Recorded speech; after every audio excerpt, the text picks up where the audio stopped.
Do You Hear What I Hear by Bing Crosby. So I was picking out all Christmas music for the show because it's Christmas. Merry Christmas. Bing Crosby has a ton of, like when I think Christmas, I think Bing Crosby. I didn't want to double up on the artist though, but what's your favorite Bing Crosby song? Would that be it? Put me on the spot there. Yeah. Well, I mean, that's what we do. It's live radio. Put you on the spot, twist your arm.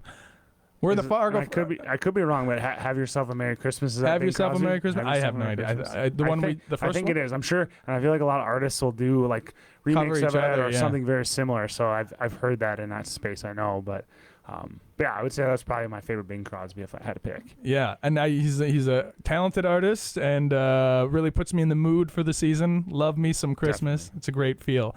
We are going to move to Fargo Fresh. So this is Fargo Fresh. It's the segment where what we do is talk about what's fresh and new and cool in Fargo. This first part of the segment, though, it's kind of a newer part. I really enjoy it. It has nothing to do with Fargo at all.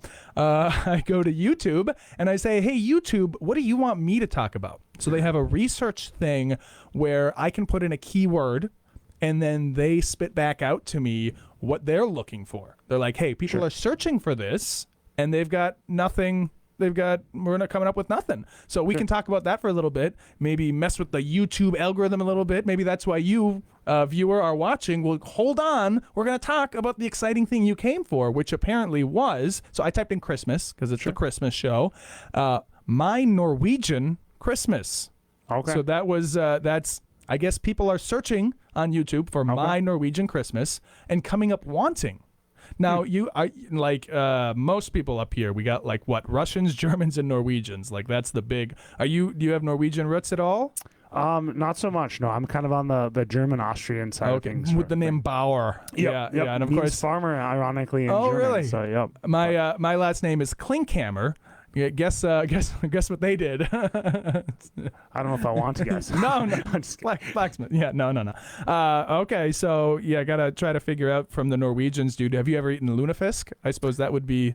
I have not a lot of it. I mean, I've tasted it, and it's not on my to go list. Neither of us are Norwegian enough for it, huh? Yep. Can't say I'm in that category there. No. The next content gap was sweet smell of Christmas. Sweet smell of Christmas. What do you think that's all about?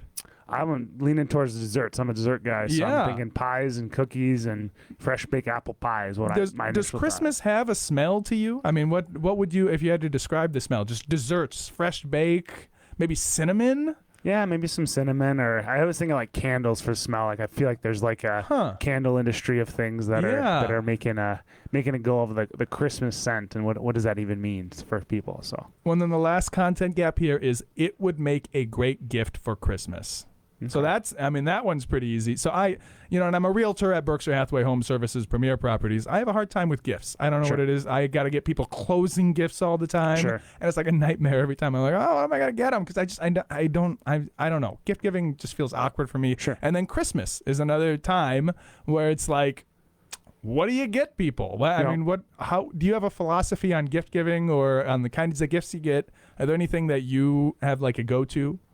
I always try to think of something, not necessarily handmade, but something that's, I like local, like foods or products, those types of things. Cause I feel like it's a little bit more. Cause I mean, I feel like if you get a gift card, like sometimes there's people are hard to buy for, or there's, you have 15 gifts to get for people. And so gift cards maybe are a little bit easier, but I mean, something a little bit more, if they like a sports team or something that's maybe a little unique. That's kind of how I lead on. I try to figure out, get a little background information. If it's family, personal. It's a little easier. You can see, if it's something they need or they'll use. But I'm a person, I would, if I buy you like, something of clothing, I'd like you to wear it at some point or at least see it. And some people do it. They know how valuable it is. So they'll wear it like when I see them. Yeah. Or if they encounter them, like, and so I say almost that. Guilted into it. So it gives me a little bit of a joy, but I'm like, I wonder if that's set up, but I don't know. It's hard to say.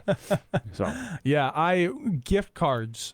Now so because I had a realization, I found one that was like 6-7 years old. I never used it. And then I was thinking how about a couple more that I had lost. And it occurred to me that like, gosh, when you give that person that gift card, it's the same as cash, but it doesn't get treated like cash.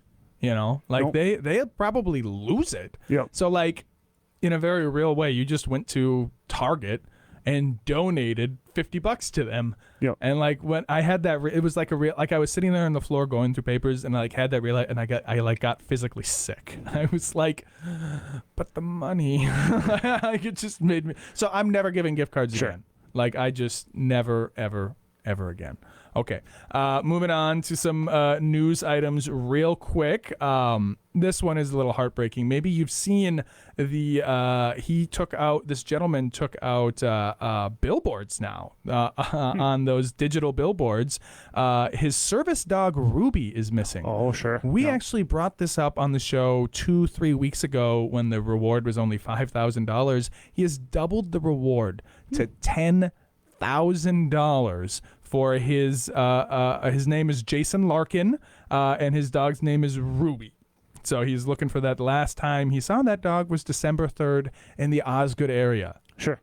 So if you know anybody looking to make some money, maybe, I don't know, go looking for Ruby, find her in the Osgood area, and help give this man some peace of mind. She's a service dog. You haven't heard about this? I've heard about it. I haven't looked into it a ton. I remember seeing it was in the Osgood area, but I didn't know if that was found, and I didn't track it. Still looking. Forgive me, I didn't track it like real good there. So. Well, so this is the public service announcement here, right here on the radio. And if you're watching this later on YouTube, still looking, $10,000 reward if you can I mean, look, if I told you I buried $10,000 somewhere in the Osgood area, I wonder how many people would go looking. Sure. Right? I mean, you have an opportunity to go track down this dog, $10,000. Yeah, go for a walk, you might find Ruby, you never know. What would you do with $10,000? Oh, I don't know. I'd be probably pretty boring, and I'd probably pay down debt or something, or like pay on my house or something fun like that. Maybe give myself some treat of some sort, of buy something that's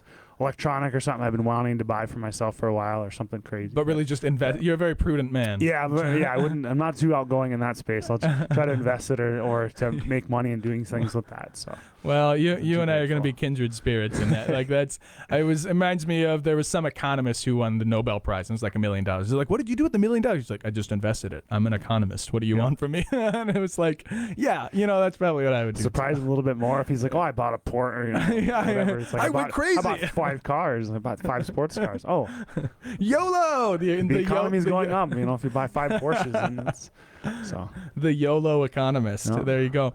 All right, so we are moving to some more Christmas music. We've got Andy Williams with "It's the Most Wonderful Time of the Year," and then we'll be back with, believe it or not, our last segment, Fargo favorites. Yep, we are just trucking along, so we're going to listen to some Andy Williams and Dean Martin, and be back with Fargo favorites. Don't go nowhere.